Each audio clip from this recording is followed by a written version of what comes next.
All right, everyone, welcome to Sour Horsepower, and today we're going to be talking about ways that I'm going to improve my videos for you guys, especially my track videos. So one of the things that I did with added into my thing recently was the addition of the helmet cam. So now we're going to take it one step further, and now when we're doing our track videos, I want to add in a telemetry overlay to the helmet cam, because I think the helmet cam is kind of the best view if you're doing track stuff. But we'll probably have some sort of picture-in-picture. But in my hands here, I have the RAM mount X grip thing. This is one of the ones that was recommended, and this OBD Link CX. There we go. So these two were recommended by this app that I'm going to be using called HP Tuners Track Addict. So there's a bunch of different reviews out on YouTube right now about it. Generally seems to be pretty positive. First off, it's one of the cheapest apps out there. There's a free version, or there's like a version where you can pay like $9 to unlock some more features. And then you combine that with, I believe it's $40 for their race render software to be able to input the telemetry data from the Track Addict app over top of any video that you want to use outside of the phone camera, which you guys are looking through right now.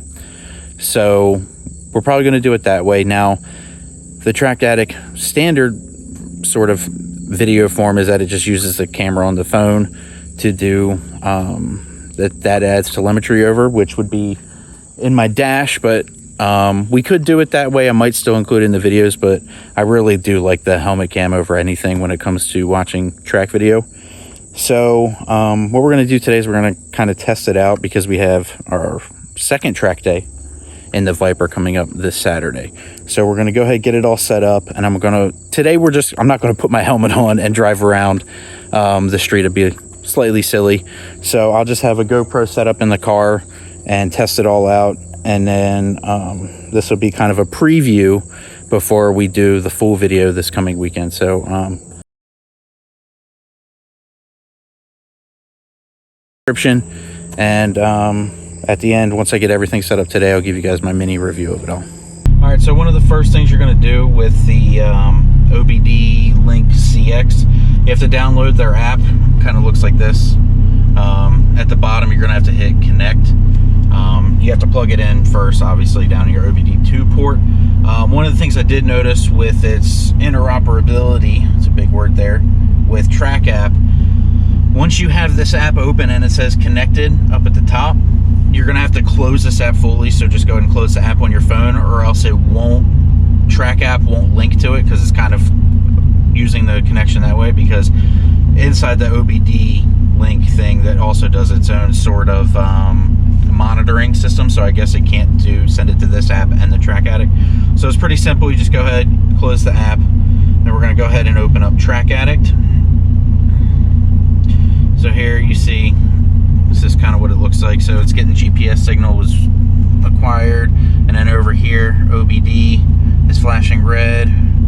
Hopefully it connects soon without me having to do too much. Searching, and not connected. All right. 5 minutes later.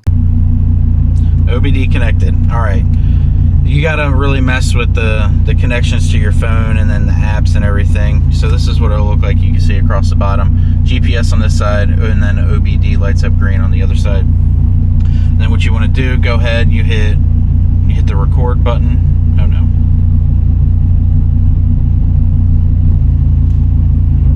I don't want to wait for movement. Okay. So I guess it might. So it even gives you like a little preview up here of what the camera sees. Right now I currently have it set to RPM, mile per hour, and then sector time. Right now it also thinks we're on Dominion Raceway, which we are not. That's what we'll be at next week.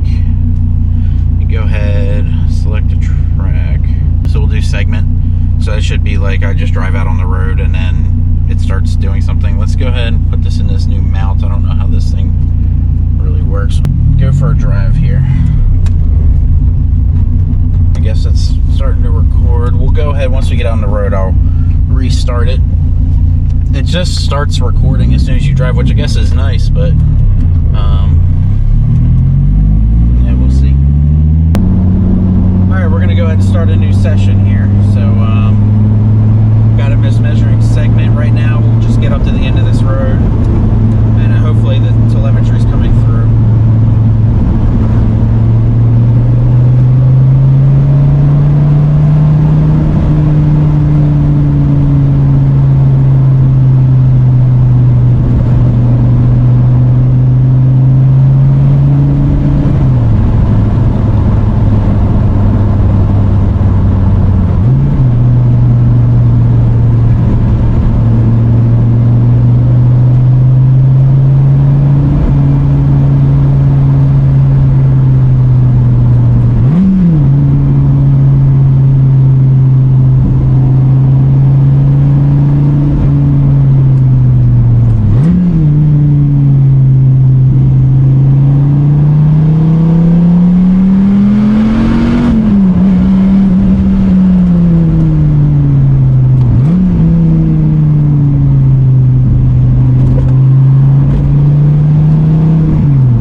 Back to the house, and then we'll get this thing uploaded, and then I'll catch up with you guys and give you my thoughts on how this whole thing worked. All right, everyone, please excuse the headset hair. So I just finished using the race render to edit the clip that you just saw beforehand.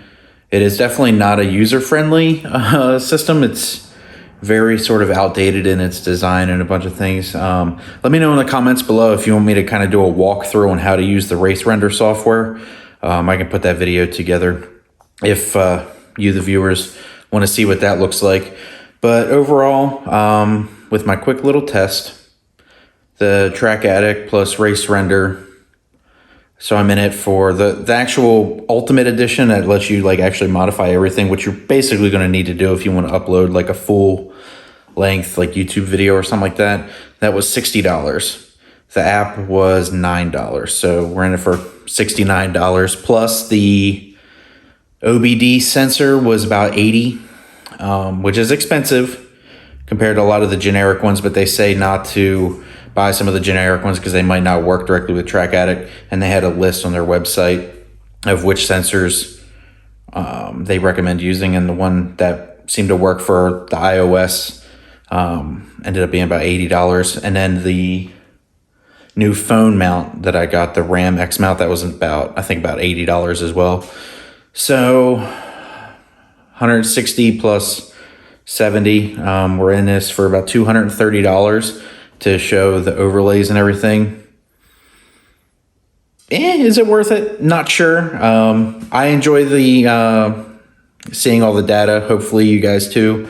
But that's going to wrap up this video. Again, comment below if you have any questions about Track Addict or Race Render, if you want me to make more videos about how they work, some of the nuances that I've found so far. And of course, this Saturday coming up, I'll have all of it at the track. So, and we'll be doing a bunch of sessions there. So I'll be able to kind of become more familiar with it this coming weekend. So we can discuss more of it after that. So that's going to be it. Thanks for watching. Like, comment, subscribe. I'll see you in the next one. Take care. Have a great night.